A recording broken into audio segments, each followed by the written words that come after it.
everybody. How you doing, Melvorians? Can we call you that officially, Melvorians? Boom! I already said it. I'm here. I'm Wooly. Hello. Nice to meet everybody. I'll tell you who I am in a second. I'm here, more importantly, with Malcs, the creator and lead developer on Melvor Idle, our favorite idle game. I'm sure that's why we're all here. How you doing? How's it going, everyone?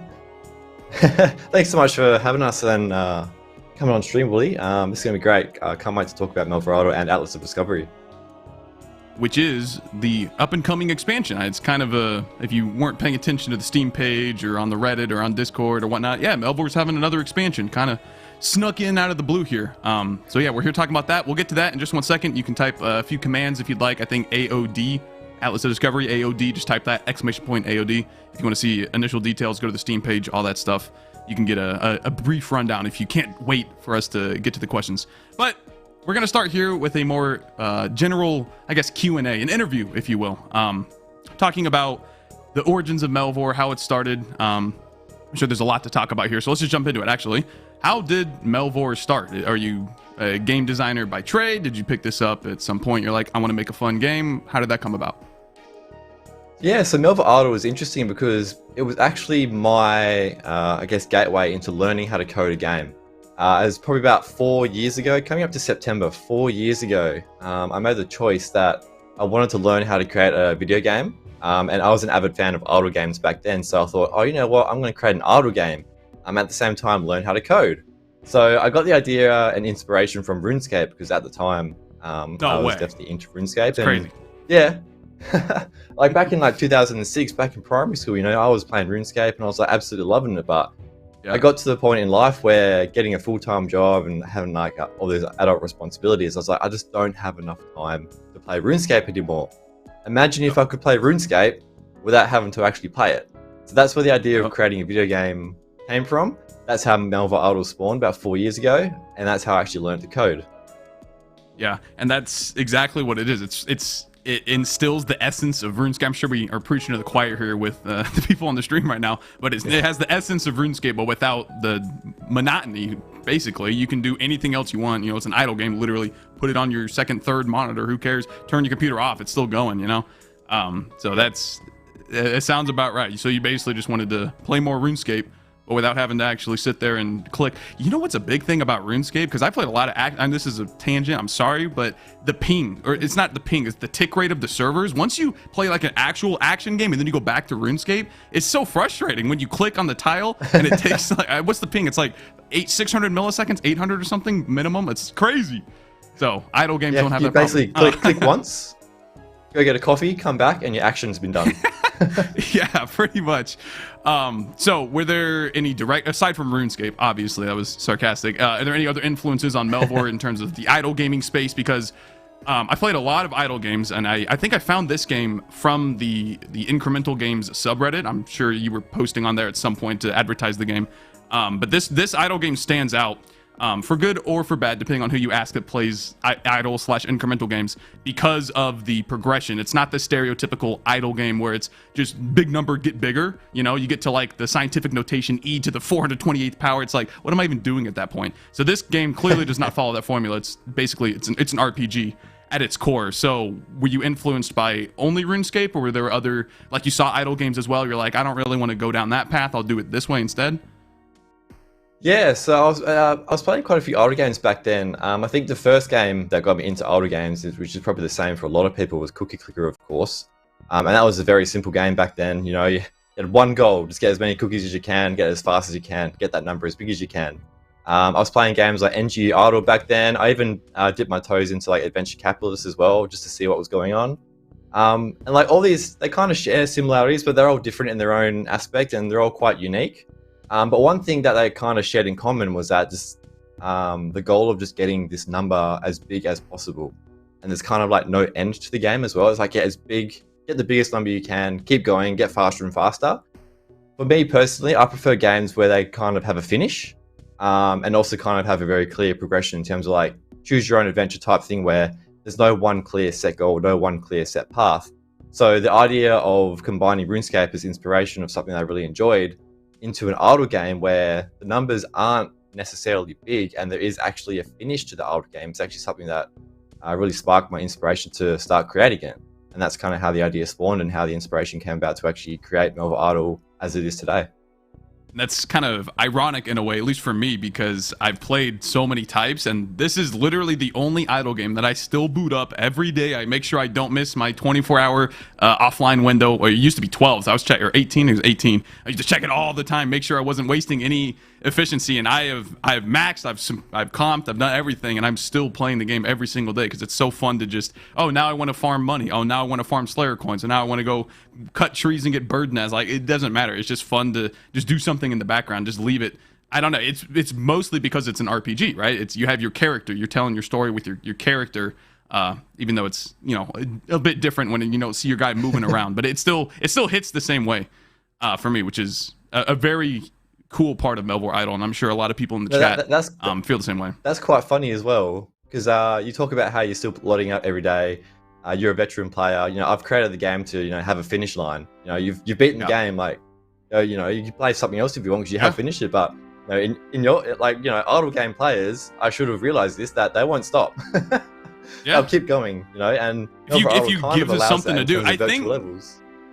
Yeah, I was about to say, the virtual levels are a massive thing. Like, I don't care about the levels, but it's cool. Like, I just won't look at my stats, and then, like, 2 months later, I look at my stats, I'm like, what? I got, like, 160 farming? What the heck is that? I had, like, 3 billion farming XP? That's great. So you're always still steadily working towards something. I think that's a huge draw of Melvor Idle. Like you said, the other games, that thing that you're working towards is just a number. It's like literally one thing. Melvor, you have so many things you can do, and especially once we get to the new expansion talk with the new game modes and stuff like that, it'll be really cool. But going on with Melvor's specific questions right now, how did the Jagex publish come to be? Because I remember a game, RuneScape Idle Adventures. I don't know if I'm allowed to mention that. I'm sorry, I just did. I remember that game coming out. So Jagex clearly had their eye on the idle game market. So how did you reach out to Jagex? Did they reach out to you? How did that come about? Yeah, it was quite interesting and quite sudden, actually. You know, because I was just going about my day and creating a game as best as I could. I think it was like February in 2021 or something, where I got a random Reddit message from one of the people that work on the old school RuneScape team. Just a friendly, hello, how's it going? Hey, can we hop into a call and have a chat? And it was from there. So Jagex reached out to me, and then they started the discussions of, hey, you know, we're interested in your game, we'd like to publish you. So we kind of went through this like 8 months discussion back and forth of just like trying to work out the best like course of action, and yeah, we kind of came to an agreement, and they decided to publish my game because yeah, they a lot of their team plays Melvor Idle, and a lot of their team was playing Melvor Idle back in the day, and they still do today, and people on the old school RuneScape team were playing Melvor Idle while they were developing RuneScape, so it's kind of a good perfect match, you know. So and of course being inspired by RuneScape, and they know the RuneScape market because they made the game. Exactly. Yeah, it's quite cool. Yeah, I mean, there's literally no reason to not at least try. It's free. There is still a free trial, right, on the website? It's still, you can still play Melvor if you want to get into it, or am I mistaken in that? Can. Yeah, so there you go. There's like literally no reason to just download Melvor and put it on even the same screen. I know a lot of RuneScape players, the old veterans, still play in like the little 600 by 400 window or whatever. So you have plenty of space. I know you do. You can play at the same time. Anyway, that's awesome. So they are just fans. They just like, hey, this is a cool game. Let's work a business relationship out. We can both profit off of it. Boom. That's awesome. So now that they do publish the game, has the development shifted at all? Did they say, hey, we want to see this and that, and you said no, and then that was part of that 8-month negotiation cycle? Or what is their influence, if anything, on the current direction, I guess, of Melvor? Yeah, so publishing with Jagex definitely did make us change how we develop the game quite substantially, and that actually relates more to the localization aspect. So one thing that they wanted to do with the game was localize the game into about 12 or 13 different languages, just to expand the audience around the world. But what that did was it kind of made us be a bit more cautious and careful with development, because back in the early access period leading up to full commercial launch, we were very kind of like, I guess, what's the correct word? Kind of like we'd develop stuff and then release it, develop stuff and then release it quite quick. We listen to community feedback, implement it like that week, and then keep going. But when you have localization added to the game and it needs to be translated into about 13 different languages, you need to give them time and give them time to prepare that these translations are required. So we kind of have to plan content. We have to advise them saying, hey, this is coming. Here's like how many words it's going to be. let them book in the time to translate it, give them time to translate it, give them time to actually perform quality assurance on the translations to make sure they're correct, and then we can implement them into the game. So it was quite a sudden change for us, and it's kind of why we kind of release big content expansions probably like once a year now. Because of how big they are and how much planning goes into it, we do really need to kind of be a lot more careful and cautious with how we do plan the content, and make sure that when we do plan it, that we are certain that's going to be in the game. So that's kind of like the biggest change in terms of development. Obviously, like getting a lot more players as soon as we published was quite crazy. Just a lot more feedback coming through from a lot more different channels is quite a lot to go through for such a small team for us, but it's something I really do enjoy.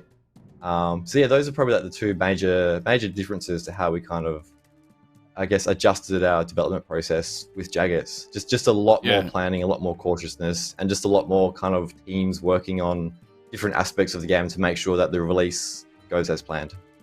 Yeah.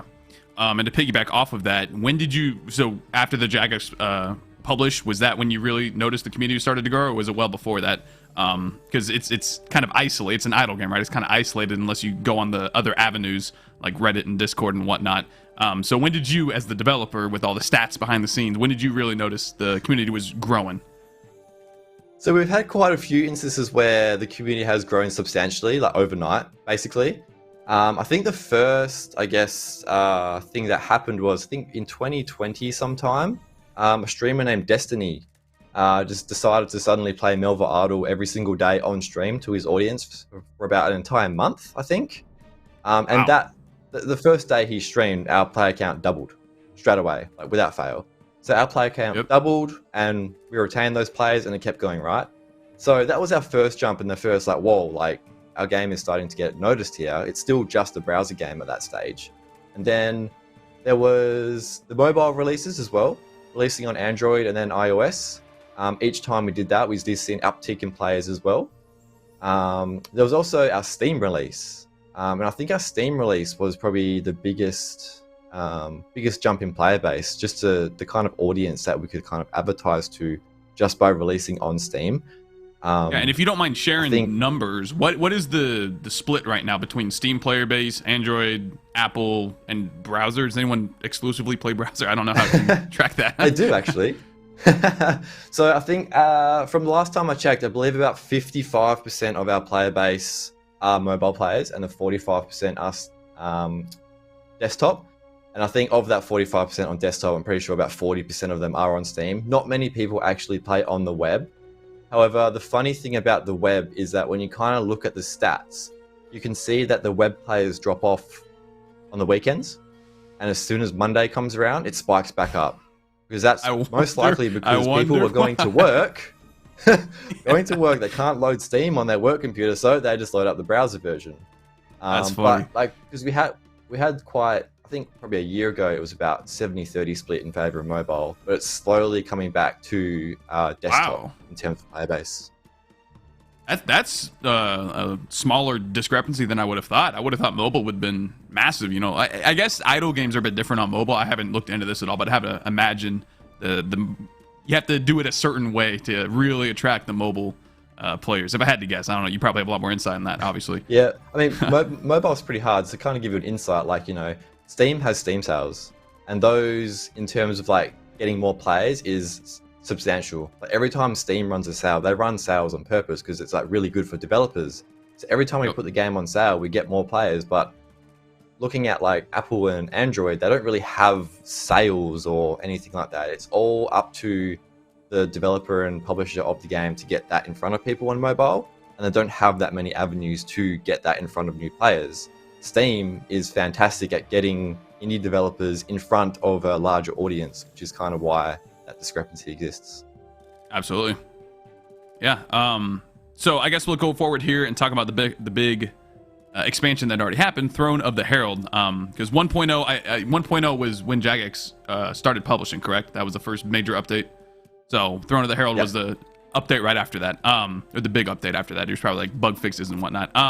So what was the initial conception of the expansion? Like you said, the localization plays a huge factor in development time and whatnot. So were you already developing Throne of the Herald and like the ideas and whatnot, and then once Jagex acquired, you're like, okay, now we have to put everything together, and then we're gonna push it all out at once. Whereas you would have before, been updating it incrementally, no pun intended, before that point. So what was that initial conception for Throne of the Herald like?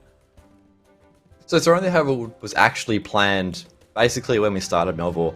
I think we released our first version of the public roadmap in September of 2020, I believe. And on that roadmap, it said that expansion 1 is going to be the level 120 update.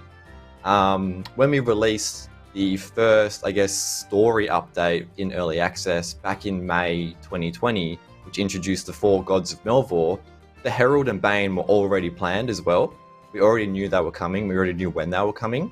So basically leading up to full commercial launch, we already knew what the next expansion was going to be, and we already started planning that. So our game designer, Dat, did a fantastic job where leading up to full commercial launch, where his kind of job is done in terms of like design for that, he moves on to the next project. So I'd say 2 months before full commercial launch, Throne of the Herald was actively being planned and developed. And then getting the story done, like the story itself for Throne of the Herald was concepted by us, but the Jagex editorial team actually created the story for us, which was fantastic. They got like 10 books worth of story, which was really awesome to see, and really cool to kind of see our lore come to life there. So yeah, it was kind of like, it was concepted years and years ago. But yeah, it's something that we've planned for a very long time. So the lore is something you take pretty seriously. I'm going to be completely honest. I do not have any idea what the lore of this game is. I'm not a lore guy in any game. Don't take personal offense to that, please. It's just not my thing. I want to see big number go up. I want to get loot drops. I want to kill stuff. I'm Oonga Boonga brain. So the lore, is that something you just said it's been conceptualized from the start. So it's clearly something you care a lot about, the actual story of the game. Yeah, I think creating a video game and actually having a story around it is actually really cool to see it come to life. I really love lore in games and kind of seeing the world building aspect of it. So having these major characters like the gods, Bane and the Herald, really kind of made Melvor Idle feel a bit more lively, in my opinion. Even though like you said, like 5 people probably actually read the lore. I think just having that 5. There, just like for those. Type a 1 in the chat if you have read any of the Melvor lore books in game. Type a 1 in the chat so we can know. There has to be more than 5 of you guys. Come on. Sorry, go ahead. I didn't mean to cut you off. See, look, that's like at least 50. Come on. Oh, yeah, a few more people. That's good. But yeah, I think just having a story is really cool to kind of work off and kind of give the characters in the game a meaning. Like in Throne of the Herald, every boss in every dungeon is part of the lore. So if you kind of go through the lore, you'll kind of actually see why you're doing that dungeon and how exactly you got there. So every stage of combat in Throne of the Herald has a story behind what you actually did to get to that stage of the game, and even thereafter defeating the Herald. That's awesome. Hey, if you need some voice acting, let me know. Hey, for the next expansion, we're gonna voice act the lore. I'll be your guy. Honestly, I don't read it, but I can take part in it. I don't. I'm kidding. So talking about Throne of the Herald some more. What were the biggest things you learned? Because this was the first big package. Again, they had to release all at once. So I'm sure the development process was a tiny bit, at least, not worrisome. I'll just use worrisome for lack of a better word. So were the things that you realized were super OP right away with Throne of the Herald, things that were not very good, things that weren't fun, things that were way funner than you intended them to be, and people were just like, were people going crazy with stuff you never intended? What was what were some things that you saw from Throne of the Herald?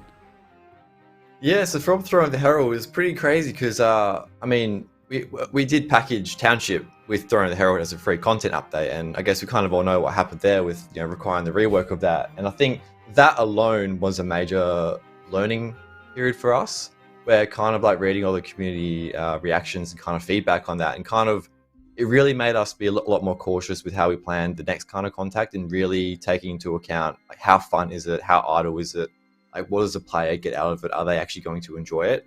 So I think Township alone probably made us a better game developer in general.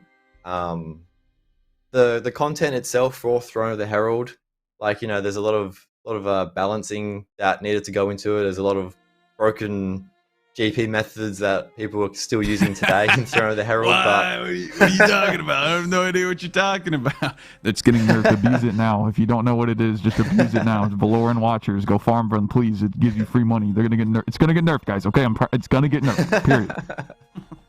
But it's kind of like interesting, like, because one thing we kind of stand by when we release expansions is that we don't want to balance the base game just because of a method that occurs in Throne of the Herald. So, for example, I don't want to make anything slower in the base game just because Throne of the Herald makes it faster. So I want to kind of make sure that that's all isolated. So something we kind of take it hard is that we don't want to change stuff that doesn't relate to Throne of the Herald as well.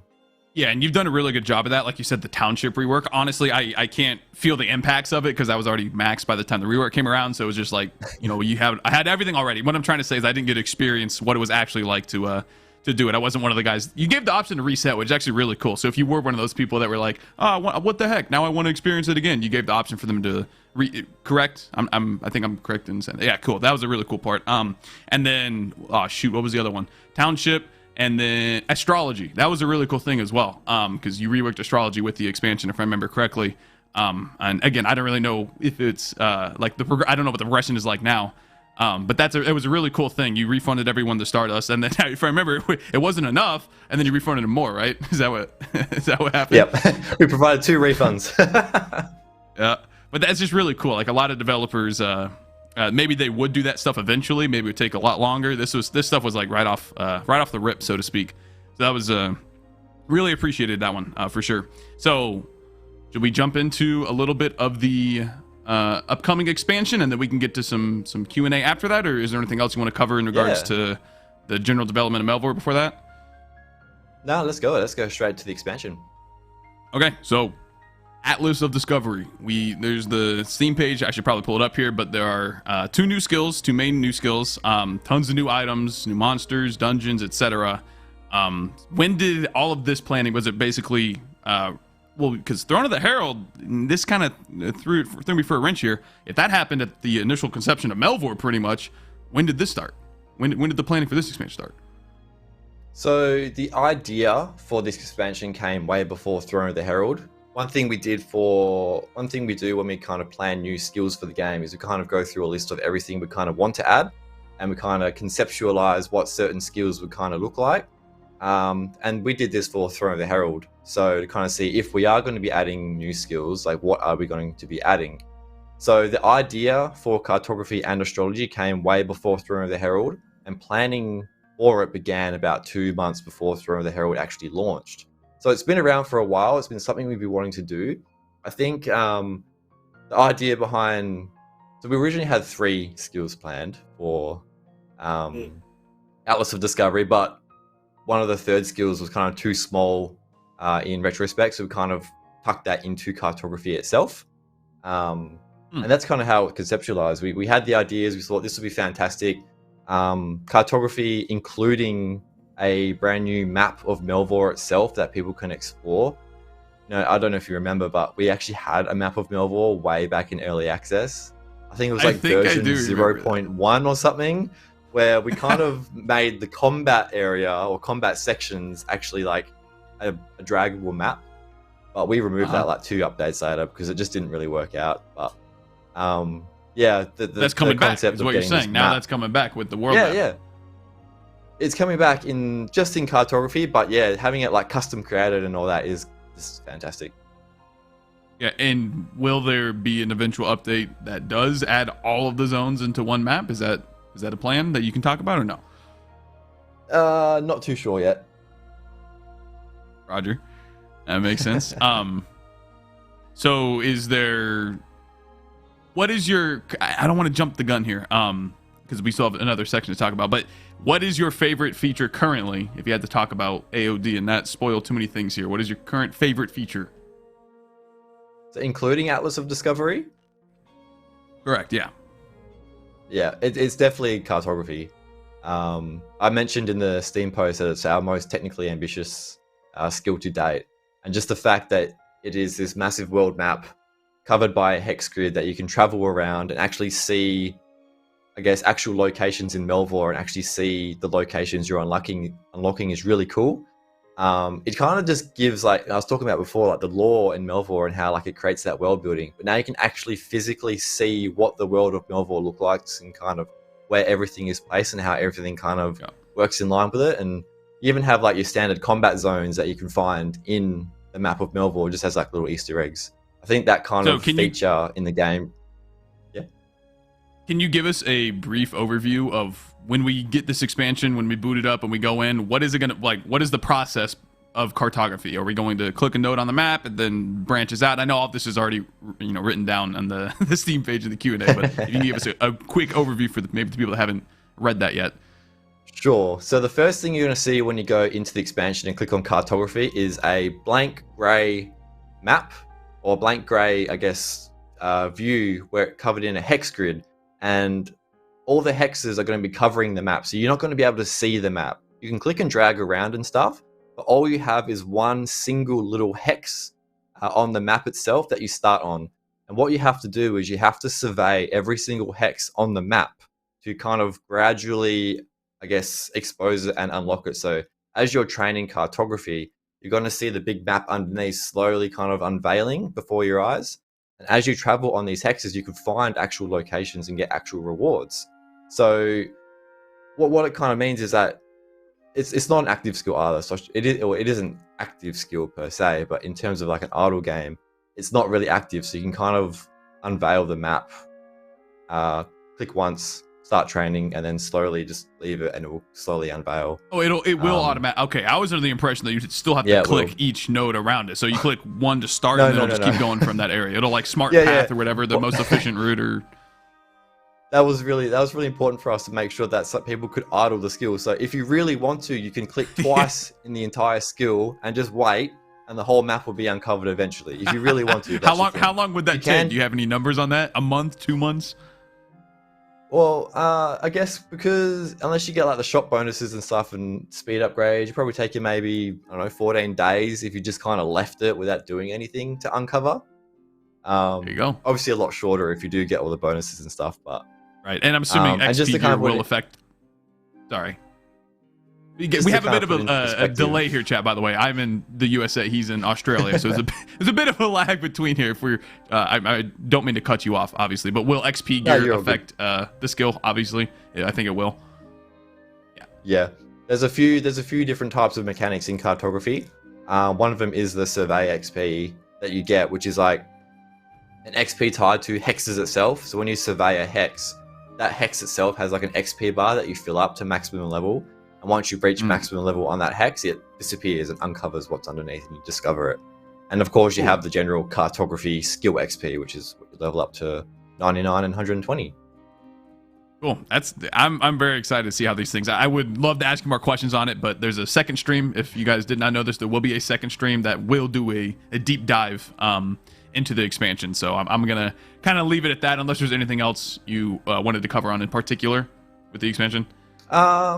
No, so just for like cartography and how archaeology works with it, I'll touch on it a little bit here before our next stream, a couple of weeks. But so one thing about archaeology is that all the dig sites that you find there have to be found in cartography itself. So we put a lot of work into actually putting the actual dig sites in the map itself, and you slowly discover them over time. And I think that's a really cool interaction where you can physically see and uncover a dig site and then go and dig all the artifacts up from it. And I think that's pretty cool little interaction to kind of combine both of the skills. Yeah, and I guess one more question bouncing off of that. You will be discovering combat zones as far as I'm aware. So is this expansion less combat centric? So basically, will I be able to use my in-game gear from Throne of the Herald in the new expansion, Atlas of Discovery? And will it be pretty much efficient, or will I have to grind out even more stuff? Which is cool. I'm fine with that. I'm just wondering what the balance is like. Yeah, so in terms of combat for Atlas of Discovery, there is a big combat aspect. I think there's it's probably like in total across all the different types of combat areas, like 15 or 16 new areas off the top of my head. Your Throne of the Herald gear will help you in the beginning, but because of the new barrier mechanic that all of these monsters actually have applied to them, where you have to have the summons to help you in battle, you're going to need to use the new gear in Atlas of Discovery to help you get through these barrier monsters, because some of them are going to have quite a bit of barrier on them, and your Throne of the Herald gear alone or Throne of the Herald summons alone won't be able to keep that down. You're going to have to use the items that Atlas of Discovery gives you. So it will help you at the start, but you can't just steamroll the expansion using your level 120 gear. Gotcha. That's cool, and that's awesome to hear. I kind of forgot about the barrier mechanic. I'm not gonna lie. I read the, the thing. I was like, oh yeah, the barrier mechanic. I forgot about that. Which, if you did not know, for the people listening and watching, it's as far as I know, it's a defensive mechanic that can only be depleted from your summoner damage. You're just summoning damage. Sorry, the damage of your familiars themselves. Maybe some gear will affect that, like increased barrier damage, or maybe like a portion of your damage, 1% of your damage. I don't know. Maybe. I have no idea. I'm just speculating here. But as far as I know, it's mostly your familiar damage to take that stuff out. That sounds cool. Yep. None of your damage over times, none of your stuns, none of your freezes, none of your burns are going to work. You have to get that barrier down before they even work. So your summons are going to be like top priority, and the gear around getting those summons to be stronger is top priority. And that's interesting because right now summons are basically just the synergy. Like, you don't really care about the actual effects. Like, sometimes they help a little bit, but for the most part, it's whatever. You choose your summons based on the synergy you want, not necessarily the effect of the summon itself. So that's pretty cool. It seems like that's going to change. So before we dive into some questions from you all, the community, there are a couple other things. So while Melvor is changing, and I'm sure you have a lot of other ideas, can't wait to hear those as well down the road sometime. What are some things that will not change with Melvor? Yeah, so I guess like one thing I really like about Melvor is that there is a finish to it. So I really think with all the expansions that we do end up releasing, that you can complete the game. I still really like that as a mechanic in a game. I don't think we're going to go down the road of any like infinite progression and stuff, as much as people probably do want something like that in Melvor. I am going to kind of stick to the original vision of just keeping it as kind of a contained, finished environment. I'm going to keep all the expansions isolated. One thing that I really wanted to make sure when I do release expansions is that they are all isolated and they don't require one another. So I want people, especially when they're coming into the game new, say for example we have theoretically 3 expansions released, I don't want to force them to buy all 3 expansions because all 3 have kind of intertwining mechanics and like requirements. I want to make sure people can pick and choose what they want, and they're not really missing out if they don't pick and choose another one. So that's kind of important for me as well. I definitely that the monetization we have for the game, keeping the expansions, fair pricing, no microtransactions, none of that stuff in the game. Keep that out. That's something that I've stuck to since the beginning, and something I'm going to keep sticking to from here on. This is not a place for Melvor Idle to have that kind of stuff at all, so that's going to stay out of the game. But yeah, I think just like my passion for Melvor as well, like I absolutely love working on it every day, and I think that I can get this. I hope I can get that the content to kind of show the passion that we have for the game itself. So keep working on it as long as we can.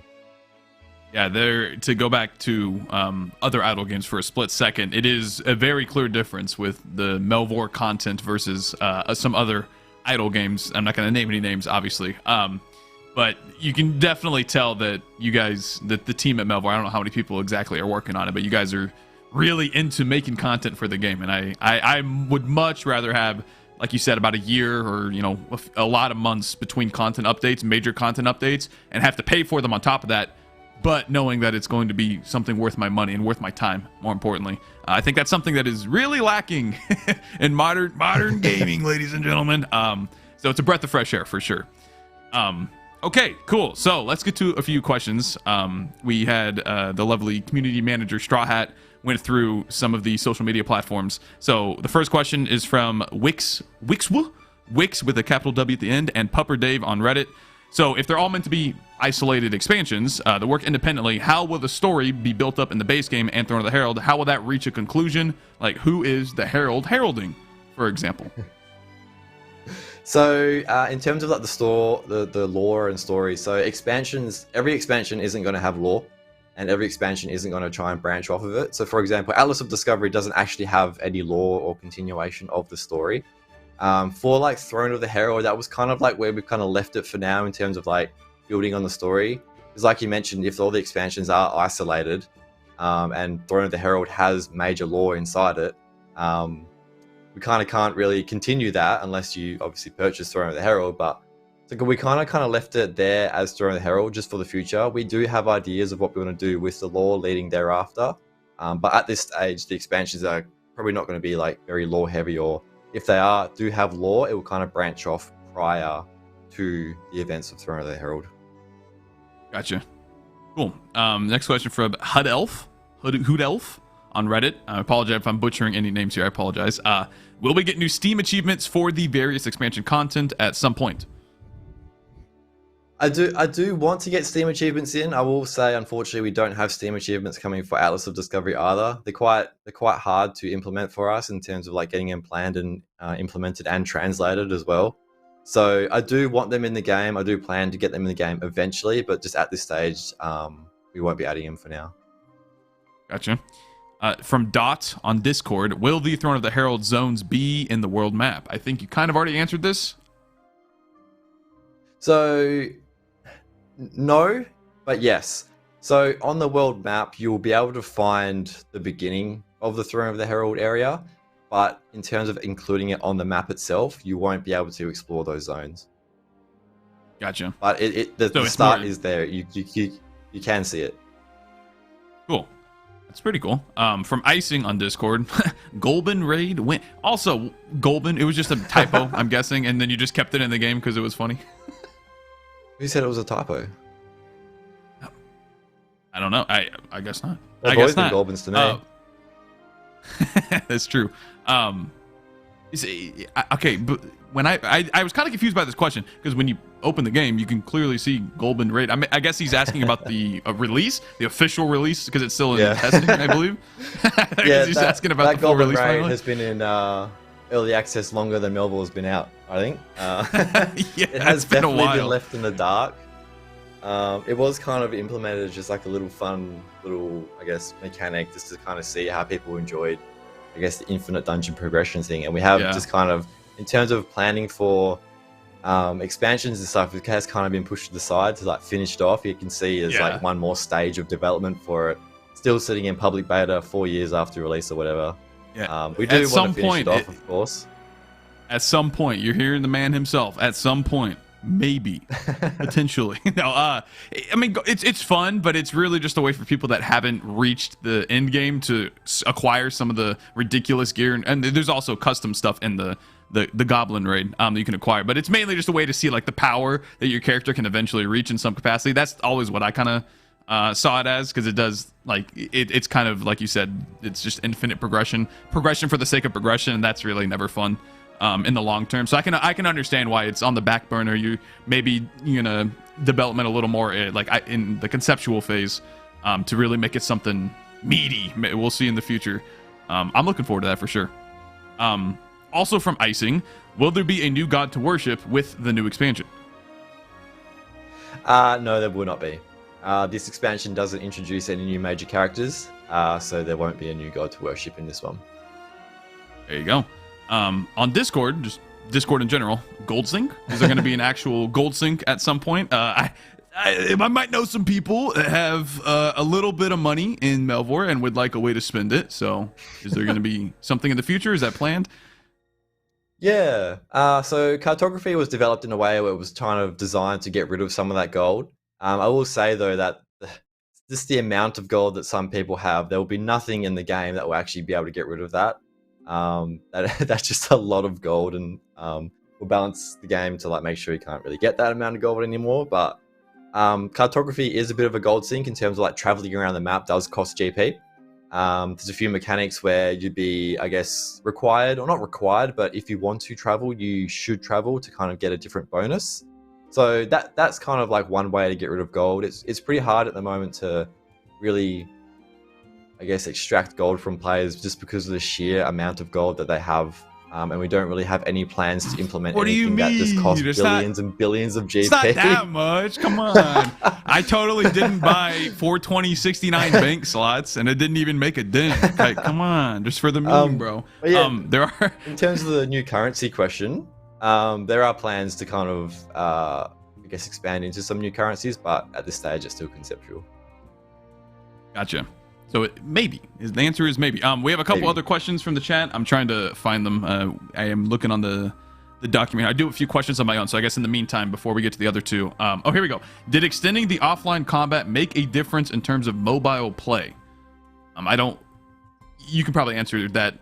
Do you need more context for that, or does that make sense? No, I think they're probably talking about the offline timer, and maybe even the implementation of offline combat in general. Right. I'll be honest and say, not really. In terms of increasing the offline timer, and I guess retaining more players, nothing changed. It was still the same. In terms of adding offline combat, it's just less tedious for the player. It is, yeah. It's a lot less tedious for yeah. the player. I think because it went from 18 hours to 24. But what we find is people usually log in every 3, 4, 5, or 8 hours. I think some of the longest consistent times are 12 hours. It's rare that we'll find people that go offline for more than 24 hours because they're usually checking it every single day, at least twice a day. But I'll go back to the offline You guys have a lot of stats. Itself. I should ask more questions with the stats. You might have some crazy stats. So in terms of offline combat, though, when we release offline combat, mobile players definitely shot up. Yeah, because that is a huge factor, being able to just, click something, come back, and all of a sudden, boom, you just gain like 50 attack levels. I could finally use that sword I was trying to use, the God Sword. Finally, I got the stats. I guess that was a pretty big factor for a lot of people, for sure. And then we have one more question here from Donk41. Donk! That's a good name. Don K, maybe. Can we have the ability to enable and disable mods per account rather than all saves or no saves? And that's a perfect question, because I still haven't used mods on my main account because I don't want to taint it. I don't want any chance of it getting corrupted and messing up, or there's like maybe you have a secret stat that you're tracking in the background of, has this person edited something in? I don't want to delegitimize it whatsoever. So that actually is a cool question. So the ability to enable disable per save. Yep, so we do have that feature coming. That is currently in development. If you have a look at the Discord, there's a new modding news channel we created last week, and in there is like a roadmap of what features are coming and what features are in planning for mod support. And the first thing on there in development, which is a priority, is getting the ability to load mods per save. So you can have different mods on different saves, no mods on some saves, and that kind of thing. Because it's definitely the most requested feature for mod support we have. And I definitely understand why people would want it. They want a legit clean save and then one save to try out mods and stuff. So yeah, that's 100% coming in development right now. I can't give you an ETA of when that's coming, but it is definitely coming. With the expansion, you heard it here first. No, I'm kidding. Okay, so I have a few questions for you. So township auto buy, instead of simply creating a cap for the resources, would you potentially look at enabling just a option to say, hey, once you reach this threshold, just spend all the resources on this upgrade? Because it's like farming, but with extra steps for me right now. I check it. I'm one of those guys that checks it every 3-4 hours while I'm awake, and then I go to bed in 12 hours, whatever. I don't sleep for 12 hours, 8 hours. Anyway, so it's like more clicks. Farming is just harvest all, gloop it, plant all. Township is I have to click repair, I have to click the herb button to get everyone to max health, and I have to go through and look at my resources. Oh, I have too many resources, now I need to buy this, that potion enhancer, or the consumable, all that stuff. So are you looking at ways to streamline that a little bit, or no? I'll be honest, no. So the main reason for that is Township provides a lot of GP, a lot of resources in the background without you really needing to do something. So my kind of, balance for that is getting a player to click a few times every day to make sure they can maintain that amount of resources. So that's kind of like go into your town, repair everything, make sure your town's not actually dying, actually look after your town that you created. And in return, they'll give you all the plentiful resources. So that's kind of how I see it. That's true. Maybe for those of us that do have a little bit of extra gold on our hands, maybe potentially look at a gold sink. So maybe say I want to citizens get more money or something like that, but in return they give me the resources automatically. I don't know. Just maybe that could be tying into the gold sink in some fashion down the line. This is a pretty big question to look into, because for gold and GP, as you mentioned, as a veteran player, you have so much GP. But one thing we also have is a lot of people coming into the game that is fresh and new that don't have these methods of obtaining that amount of GP. So if we do implement major gold sinks, we are kind of excluding those new players who can't actually acquire that amount of GP. So we do have to be careful. You don't want it to be too balance focused. Yeah, the only thing we would implement if we were was something that doesn't actually count towards completion. Like you can go to the shop and buy a literal gold sink, and you know if you want to spend your GP on something that's like useless. But in terms of like actually implementing it as an actual mechanic, we do have to kind of be cautious of those new players coming into a game that doesn't have the means to acquire that GP. Yeah. It's actually hilarious now that I think about it. The power creep, so to say, like the red party hat, that is the item of the, oh, you have so much money, just buy the party hat. It is the red. Yeah, the red is the GP one. And it's, 2,147,000,000, the RuneScape max gold, whatever it is. That's kind of funny to see the power creep, because now that's for us veteran players that have, that's literally like irrelevant. It's so funny to put that in perspective, I guess. So that's a good point of the people that are starting now, or early, or way later than us. It is, you have to keep that in perspective. That's a great point. Here's another question: sound and animations. I know that is like a massive topic. I'm sure there's a lot that goes into that kind of stuff. You have any plans for that, or maybe in the future? So no, to be honest, we don't really have any plans to add sound. I'm going to be completely honest and say that every time I play an older game, the first thing I do is mute the sound. I think, in all honesty, the last thing people want in an idle game that's left open is a sound ticking every second, like tick, tick, tick, tick in the background for like 12 hours straight. Sound, in my opinion, in like an older game like this, just doesn't really fit. It would be cool for like, like say you leveled up to 99 or something, and get like some fireworks or like some trumpets or whatever. But at this stage, we don't have any plans for that. And as well as for animations as well, we did kind of look into animations for like monsters and bosses way back before Throne of the Herald. But speaking with the artists and stuff and how to actually get that implemented, it just wasn't really feasible. So yeah, we probably will keep those away from Melvor Idle at this stage. And if someone wants to add sound to the game, add a mod. There you go. Yeah, that makes a lot of sense. It is a perfect example, actually, because every idle game that I play, that's the first thing I do: mute the music, mute the sound. Cool. And I guess the last question here, unless there's anything else that I'm missing here, what is your favorite feature of Atlas of Discovery? I think I might have already asked you that exact question. But what is your favorite feature? Not the one that took the most time or whatever. What is your favorite thing coming with? You said cartography, I'm pretty sure. Yeah, it's definitely cartography. Just like I mentioned before, it's just the fact that we have an actual world map in the game now that's custom created and looks absolutely amazing. I think that's just really cool. Yeah, absolutely. All right, well, that's everything we have for you. There's a second stream. Is there an exact date for it yet? I'm not sure. It's in a few weeks from now, correct? Yeah, so probably about 2 weeks time. No exact date yet, but we do have a second stream coming out with myself, our game designer, and Holly, our community manager. We will post the exact date as well, and that is going to be a deep dive everything Atlas of Discovery expansion. It's going to be asking all the questions that you have about Atlas of Discovery, any queries or concerns or anything about that. We will answer them in the stream. We're going to go through like the development process of Atlas of Discovery, talk about all the mechanics that are coming, talk about the stuff that weren't highlighted in the Steam announcement, talk about the new game mode that's coming. So if you really want to know everything about Atlas of Discovery, that's the stream for you. There you go. Again, that's all we have. If you haven't played Melvor Idle and you're here somehow, hello. There's a trial version on the website. Type in Melvor Idle on Google. I'm sure you can find it. That's a free to play. You can just try it out. I don't think there's anything free to play on mobile. Correct me if I'm wrong. There is.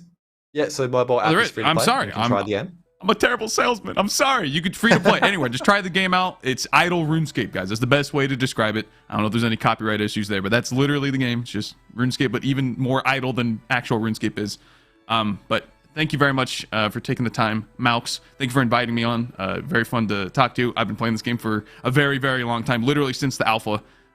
So it's cool to see everything get to this point, and then it's exciting to see what's to come. Yeah, thanks so much for coming on as well and doing this interview. This is fantastic. Really appreciate you taking the time out of your stream and your days to come and do this with us. Absolutely. All right. Bye, everybody. Thank you for watching. Thank you very much, everyone.